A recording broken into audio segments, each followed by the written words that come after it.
So we're going to continue talking about this concept of blocking movement, and I've discussed in previous videos that blocking movement can start with this basic anatomical position where we start with our feet together, palms facing forward, the poster boy at the doctor's office. I want you to remember that.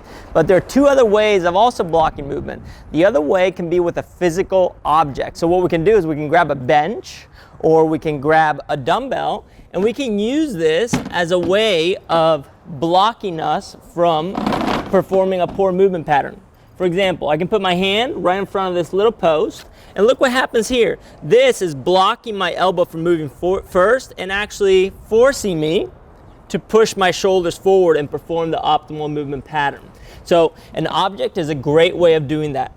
The other thing we want to think about is always covering full range of motion. So let's say I'm doing a push-up right now. I want to think about my main power mover or mover, that's the joint, needs to travel as far as possible. If I am performing a push-up and I just have that shoulder travel down, notice what happens to my elbow. It collapses back and I don't have that efficient and effective application of force. I want to think about range of motion.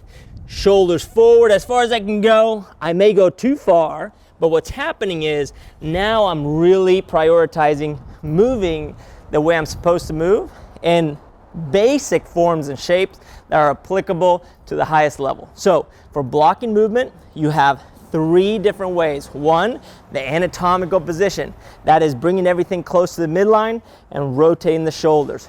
Two, use an object, a dumbbell, a box, a puppy, right? Anything you need.